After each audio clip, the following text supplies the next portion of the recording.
you do not understand white supremacy, what it is, and how it works, everything else that you do understand. Coming to today's program.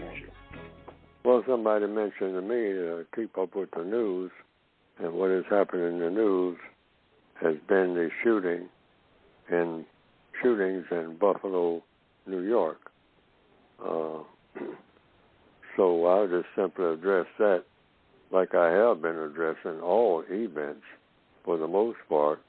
It's in the Counter-Racist Code book, and then there are several ways I choose to address all events of this type, and that is these things are to be expected. That's the most simple and direct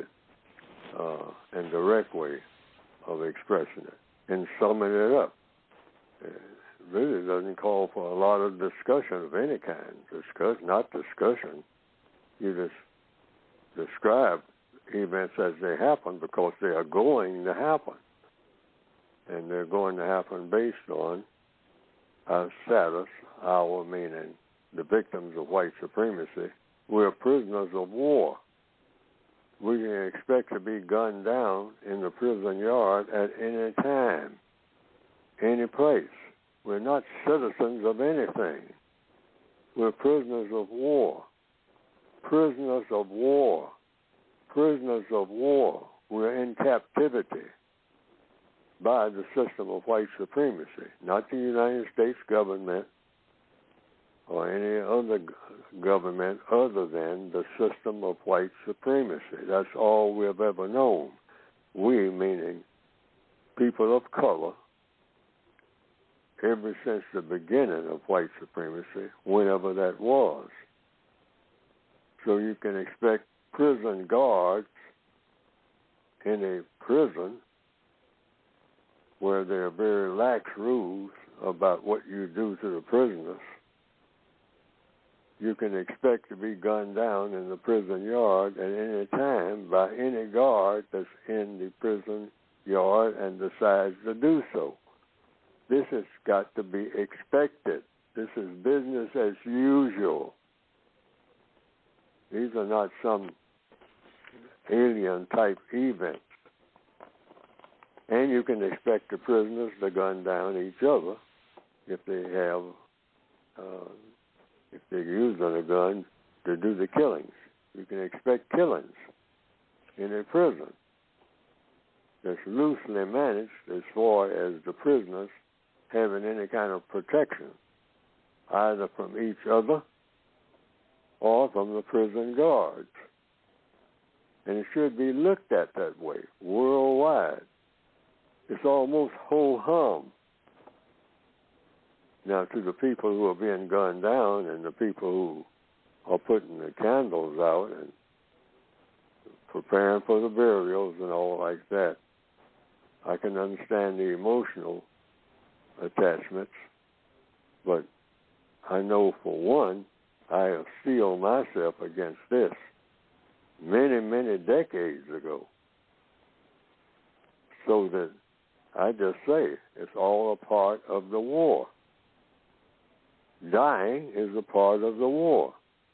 And in a prisoner of war camp where the prison rules are, well, the prisoners, any one of them, any dozens of them, or any thousands of them, all expendable.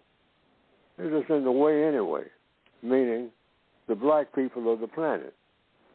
They're just taking up space. That's the historical position of the people who run the system of white supremacy. Racism, we call it. That goes with the territory. So nobody should be alarmed at anything that happens that shouldn't happen. So now another statement I usually make and have been for decades when things like this happen, it comes right out of the code book, is just four things you can say, and that is many people have been harmed who should not have been harmed. And that will apply to the Buffalo event. That's number one. Many people have been harmed who should not have been harmed. Number two, many people are to blame. Number three, the people who are most to blame are hiding in plain sight. That's the white supremacists who are pretending that they care, that Black Lives Matter, and they'll march with black people, but they don't put a stop to what's causing it.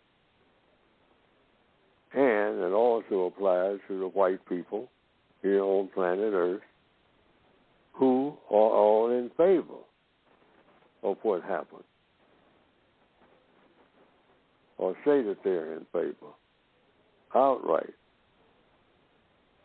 The other white people who are white supremacists, that's talking about the white supremacists now, nobody else, the refined white supremacists are the ones who come out and help mourn with you.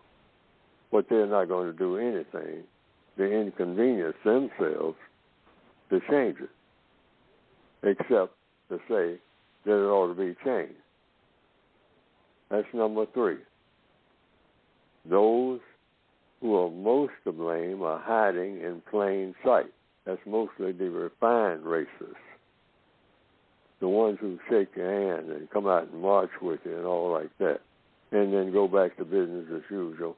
And you say, well, what's going to happen as a result of it? Well, we'll help you to mourn. We'll help you to look into it. We will see to it that the proper procedures are taken, proper action is taken. I mean, to try to minimize this as much as we possibly can and get to the root causes of it as best we can, et cetera, et cetera, et cetera, et cetera, et cetera, et cetera, et cetera. And number four is the bottom line.